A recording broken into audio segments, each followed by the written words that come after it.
the heart of this nation, under skies so blue, there's a spirit that's stirring, values strong and true.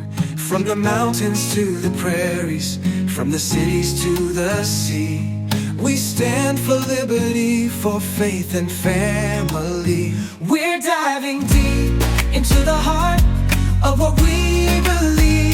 Welcome to this deep dive. Today, we're looking into a really troubling story out of Georgia. Yeah, the deaths of these 19-year-old twin brothers, Qaadir and Naazir Lewis. It's a very complex case. It really is. And we want to unpack the known details, try to understand the questions that are still swirling around their deaths. Definitely. There are layers here we need to peel back. So let's set the scene a bit. March 8th, 2025. A hiker finds their bodies up on Bell Mountain in Towns County. Right. And the first thing that strikes you is the location, Bell Mountain. That's, over 90 miles from Lawrenceville where they lived? Exactly. Over 90 miles. That distance alone, it just feels, well, significant, doesn't it? A key piece right from the start. It absolutely is. It makes you immediately ask, why were they there so far from home? And then you have the initial findings from the authorities. Their first assessment pointed towards a murder-suicide. But the family, they disputed that almost immediately, very strongly. Very strongly. They suspect foul play. They believe the twins were murdered.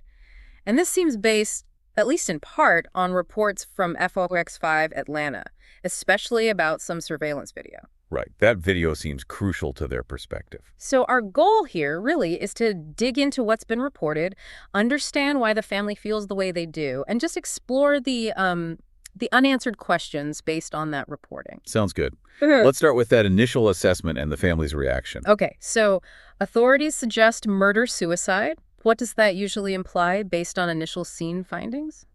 Well, typically investigators would be looking at, how the bodies were found, their positioning, any weapons present, the general state of the scene. It's usually based on that immediate physical evidence. But the family wasn't buying it, not for a second. Their aunts, Samira and Sabria Bronner, were quoted expressing total disbelief. Yeah, Samira Bronner specifically said something very direct, didn't she? She did. I know that something happened to them. I know that they were murdered. That's powerful. It shows a huge disconnect with that initial take. Absolutely. And that kind of certainty usually comes from knowing the people involved, right? Knowing their relationship, their personalities. Yeah. The family must feel something about the twins just doesn't fit that murder-suicide narrative at all. It really raises questions about what the family knew, about their lives that might contradict it. Definitely. Which brings us to maybe one reason why they feel that way. Yeah. The surveillance video. Right. So the Georgia Bureau of Investigation, the GBI, they're handling the case now, and they reportedly showed the twins' mother some footage. Footage from a Shell gas station back in Lawrenceville on Hurricane Shoals Road, so near their home. And the timing.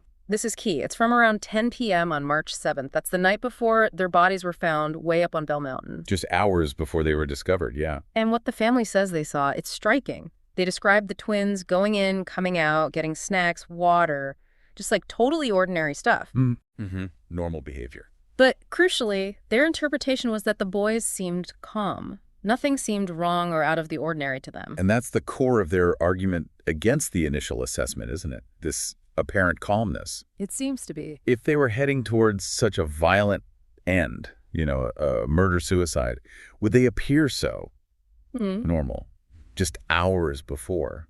It makes you question how much we can really tell from someone's outward behavior on a short video clip. Yeah, it's tough. You see these everyday actions, buying snacks, and now they're being examined for any clue, any hint of what was about to happen. It definitely paints a picture that's hard to square with the idea of some imminent violent conflict between them.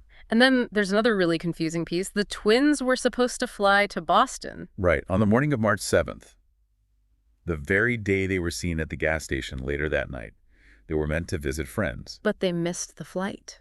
Which immediately tells you something went wrong with their plans. Did they choose not to go? Or was something preventing them? And get this, their airline tickets. They were found in their wallets when they were discovered. Wow. So they had them right there. They hadn't, lost them or decided against it days before. They had the tickets on them. So why miss the flight? What happened between the plan to go to Boston and ending up, dead on a mountain over 90 miles away? The tickets really suggest the trip was a firm plan, a real intention. Missing that flight becomes a major deviation, doesn't it? It really does. It opens up all sorts of possibilities. Maybe a sudden change of heart, maybe. Maybe something external happened that completely changed their path. Yeah. That missed flight plus the gas station video, Yeah, it just deepens the mystery and challenges any simple explanation. absolutely. Let's talk about that distance again. Lawrenceville to Bell Mountain. 90-plus miles. That's not just down the road. What kind of questions does that raise, just logistically? Well, it's a significant journey, right? Both in miles and time. If they were last seen on video in Lawrenceville around 10 p.m., how did they cover that distance to end up on Bell Mountain by the next day? How did they travel? Did they drive themselves? Did someone else drive them? What car were they in? We don't have answers to those basic logistical questions, it seems. Exactly. And the location itself, Bell Mountain. Is it somewhere they knew? Was it random? Traveling that far, especially if it wasn't the original plan for the day, seems, well, it requires explanation. It does make the idea of just a sudden, isolated incident between the two of them happening right there seem maybe less likely, at least without more information. It certainly adds complexity. So, where does the official investigation stand right now, according to the reports? The GBI is still actively investigating. That was clear from the FOX5 report. And a big part of that is waiting on forensic test results, right? Yes, those results could be crucial. Toxicology, ballistics, if relevant, DNA, things that might give concrete clues about what happened. Those forensic details could potentially confirm or contradict either scenario murder-suicide or foul play.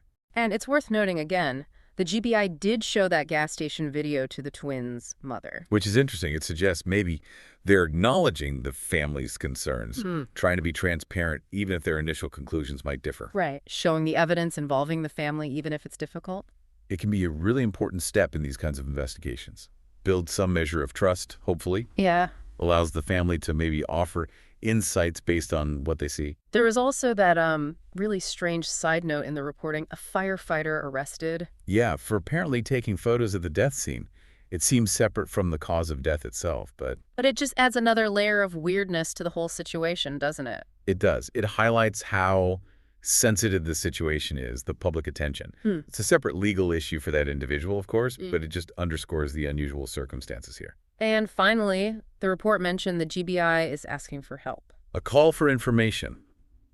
Anyone who might know anything at all, should contact them. That's pretty standard, but really important. You never know what small detail might click everything into place for investigators. Exactly. Someone might have seen something, heard something, maybe related to their travel that night that seems minor, but could be the key. So, wrapping our heads around this, we have Qaadir and Naazir Lewis, 19-year-old twins, found tragically deceased miles from home. Authorities initially lean towards murder-suicide. The family strongly disagrees. They point to that surveillance video, the twins appearing calm hours before, and that baffling missed flight to Boston. They see these as signs of foul play, murder. And that huge distance, over 90 miles to Bell Mountain, just adds more questions about the how and why. Meanwhile, the GBI investigation is ongoing, waiting on those potentially vital forensic results. What really stands out is just the stark difference, isn't it, between that initial assessment and the very compelling questions the family is raising based on these details. Yeah, the normalcy on the video, the interrupted travel plans. It creates this strong counter-narrative that just demands a closer look. It's a powerful reminder, this deep dive into the available info, how a simple gas station stop, something totally mundane, can suddenly become this incredibly significant piece of a puzzle when tragedy hits. It makes you think about the stories behind the headlines. And how important it is to consider all the angles, all the perspectives, especially when things are still developing, when the truth isn't clear yet. Absolutely. It leaves you wondering, what unseen factors might be hidden in this story? What really happened between that gas station visit and the discovery on Bell Mountain? We can only hope the ongoing investigation brings some answers, some clarity for the family.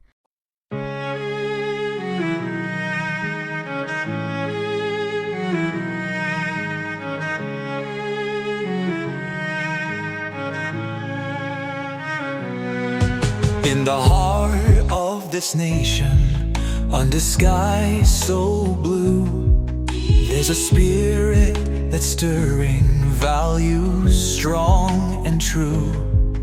From the mountains to the prairies, from the cities to the sea, we stand for liberty, for faith and family. We're diving deep into the heart of what we believe. Conservative values in our souls, they're interweaved.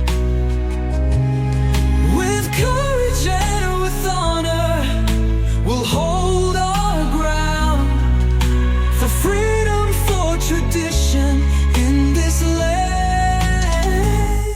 we found.